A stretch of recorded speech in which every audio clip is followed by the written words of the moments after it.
Fala pessoal, tudo bem? Na aula de hoje vamos estudar o segundo processo de propagação do calor, que se chama convecção. Então anota comigo a definição. Olha só, convecção é o processo de propagação do calor. Colocar assim, é o processo de propagação do calor, de propagação do calor que acontece através, que acontece por meio ou através por meio olha só, vou até deixar de azul, hein? Movimento, movimento de massas de ar, massas de líquidos ou gases, na verdade, de líquidos ou de gases, a diferentes temperaturas, a diferentes temperaturas. Não entendeu? Não se preocupa. Vou te exemplificar, vou te explicar. Olha só, vamos pegar então um exemplo, tá? Vamos pegar um exemplo.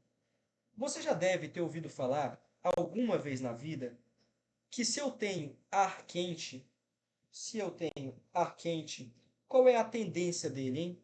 Qual que é a tendência do ar quente? Ah, você já viu. A tendência do ar quente é ele subir. Então, o ar quente, ele tem uma tendência de subir. Enquanto que se você pega o ar frio, se você pega o ar frio, ele tem uma tendência de descer. Não se lembra disso? Vou te explicar dois casos em que isso acontece. Por exemplo, lembra do balão de ar quente? Lembra do balão de ar quente? O balão de ar quente, ele só sobe porque tem o quê? Ar quente. Então, o balão de ar quente, ele sobe. O ar quente, ele tem uma tendência de subir.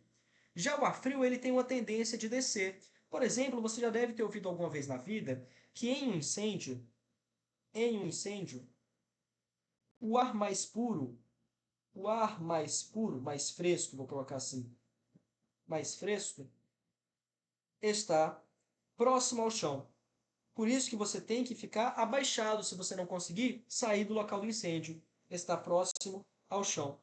Isso acontece porque o ar frio, ele tende a ficar na parte de baixo. Além disso, também tem a questão da fumaça, né? Que tende a subir, muito porque é quente também. Beleza? Então, isso aqui são só dois exemplos do porquê que o ar quente tende a subir e o ar frio tende a descer. Mas isso é muito interessante, porque, por exemplo, se você pega um ar-condicionado, já se perguntou do porquê que ele é preferencialmente instalado na parte de cima das salas? Então imagina que eu pego aqui um ar-condicionado. O que o ar-condicionado faz é cuspir para fora ar quente, então ar frio. Então ele cospe para fora dele ar frio. Então ele vai cuspir esse ar frio para fora. No que ele cospe o ar frio para fora, olha, se eu acabei de ligar o ar-condicionado, o ar que está aqui na região de baixo e na sala inteira, ele é um ar quente, ou pelo menos mais quente do que o ar-condicionado. Na hora que eu cuspo ar frio para baixo, na hora que eu cuspo ar frio do ar-condicionado, ele tende a descer. E o ar quente que estava aqui embaixo, ele tende a subir. Ele tende a subir. Não só porque ele é quente, mas porque o ar frio ocupou o espaço que ele estava ocupando. Aí, beleza.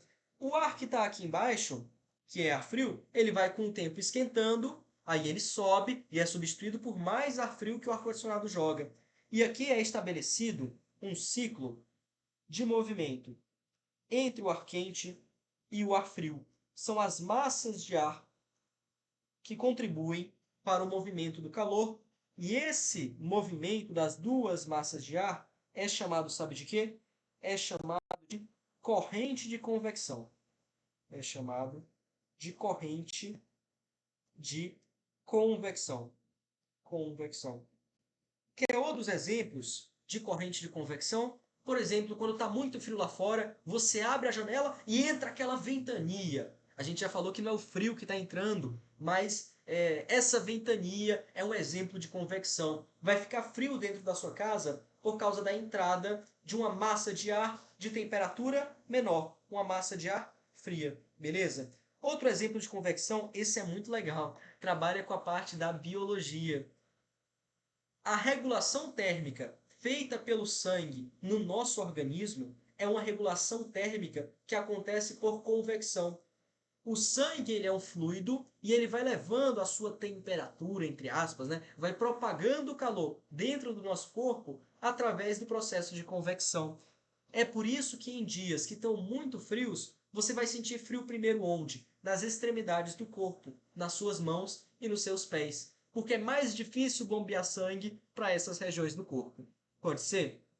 Então é isso. Esses foram alguns dos exemplos de convecção que eu trouxe para você, mas o que importa é você entender.